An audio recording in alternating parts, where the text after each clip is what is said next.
देखिए, वैसे तो मेरे हिसाब से मजबूरी में सरकार की चर्चा करनी पड़ रही है। प्रजातंत्र में कहते हैं ना कि जब लोक राज में लोक लाज ना हो तो फिर लोक राज तानाशाही में बदल जाता है। आज हरियाणा प्रदेश में प्रजातंत्र नाम की कोई चीज नहीं, और सत्ताधारी दल के लोगों में शर्म, लिहाज या लोक लाज नाम की कोई चीज नहीं।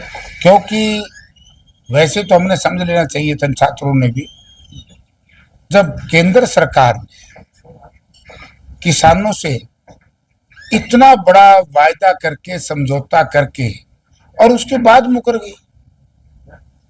गई ना। एमएसपी को कानून की गारंटी देने की बात किसी नहीं दे पाई। तो इसी तरीके से प्रदेश सरकार ने, तो ये जिम्मेवारी उन मंत्रियों की है या उन विधायकों की है जो इस समझौते में यहाँ बैठे थे। उनकी एक नैतिक जिम्मेवारी बनती है। अगर सरकार उनकी बात नहीं मानती तो उन्होंने सरकार का विरोध करना चाहिए। बीजेपी के कुछ मंत्री ये भी कह रहे हैं कि बच्चों को बदलाया जा रहा है, विपक्ष जो है, विपक्ष के नेता बदला रहे हैं। नहीं, हम तो कह रहे हैं कि बच्चों की बात मानो। अब नए एडमिशन शुरू होंगे, पढ़ाई का सीजन शुरू होगा, हम तो कह रहे हैं बच्चों की बात मानो। इसमें विपक्ष ने क्या बका दिया?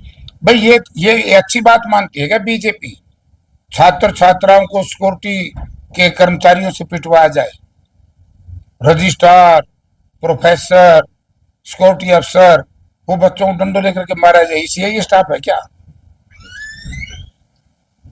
बताओ। सरकार अपनी गलती, उल्टा चोर कोतवाल को डांटे, गलत काम सरकार करे और फिर ये कहे कि भाई सरकार ये कहती है। सरकार कौन होती है? एचयू का प्रशासन बार बार अपील कर रहा है बच्चों से घर चले जाए, क्योंकि एकेडमिक कैलेंडर जो है हमारा खत्म हो गया है, अब मेस भी बंद कर दी गई है। तो इनकी बात तो मानो, बात तो मानो, बात मान ले, अपने आप घर चले जाएंगे। ऐसा थोड़ा ही है बच्चों के साथ जुल्म और ज्यादती करके उसके बाद फिर एडमिशन ये कहे। सरकार कह रही है कि बेटी बचाओ बेटी पढ़ाओ, लेकिन बेटियां सड़क पे बैठती है क्योंकि मेस भी बंद है और हॉस्टल भी बंद। सरकार यार फिर वही बात कर रहे हो। सरकार तो ये कह रही थी ना खर्ची ना पर्ची।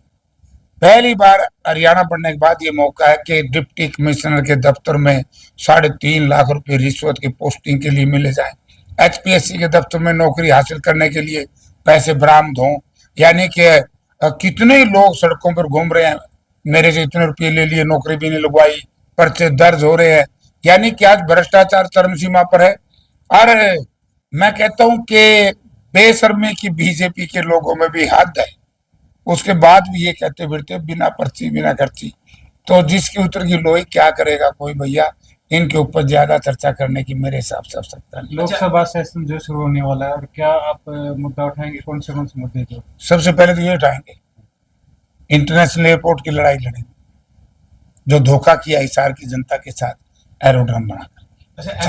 एमपी साहब रामिंदरजीत कह रहे हैं कि नायब सैनी तो नाम के मुख्यमंत्री है, सरकार जो है वो खट्टर के बाबू का।